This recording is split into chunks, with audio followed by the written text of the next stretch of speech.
If you spend enough time reading alternative political analysis, you will eventually encounter two interconnected concepts: the Hegelian dialectic and a strategic framework known as problem, reaction, solution.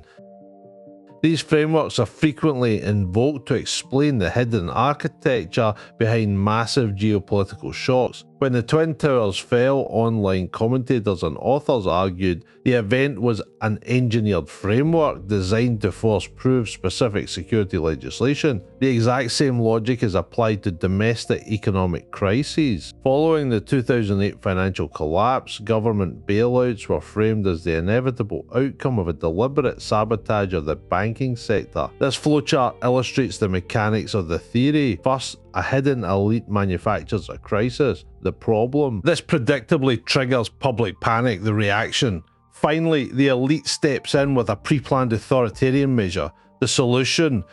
The issue with this framework is the complete absence of a paper trail.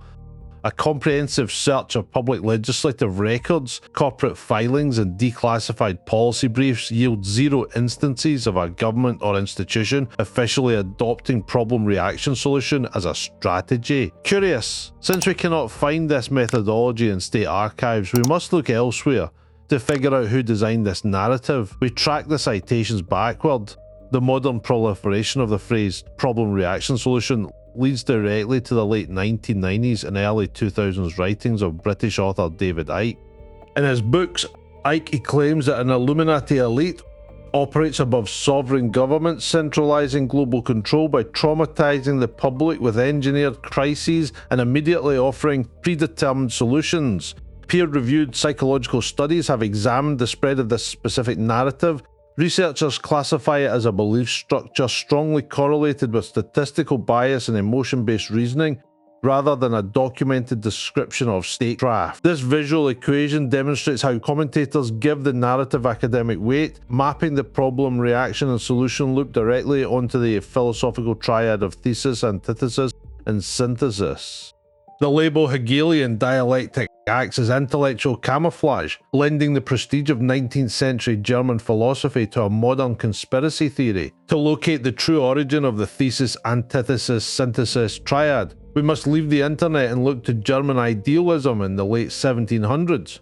The terminology actually belongs to Johann Gottlieb Victor, who used it to describe the structure of human consciousness. Later, a historian named Heinrich Moritz Chalabius popularized the triad to summarize the ideas of Kant and Hegel for a wider audience. This graphic shows the precise purpose of the triad. It was designed as a pedagogical shortcut, a way to package incredibly dense philosophical movements into a digestible format for students. It was never intended as a blueprint for political manipulation. When George Wilhelm Friedrich Hegel's actual text, like his Phenomenology of Spirit or Science of Logic, the famous formula is completely missing. Hegel criticized the thesis, antithesis, synthesis schema as a lifeless structure imposed onto ideas. For Hegel, the dialectic is an organic process. A concept develops internal contradictions, resolving into a higher comprehensive form, a process he called sublation. Hegel wrote that the owl of Minerva begins its flight only with the falling of the dusk. He meant that philosophy and the dialectic can only understand history retrospectively after events have fully run their course. Hegel's dialectic is an analytical lens for looking backward. It is structurally incapable of functioning as a predictive formula for engineering society. Applying a factual historical lens to modern political crises strips away the illusion of a master plan. The Hegelian dialectic you encounter online is a composite, a piece of a 19th century teaching shortcut taped to a 20th century conspiracy narrative.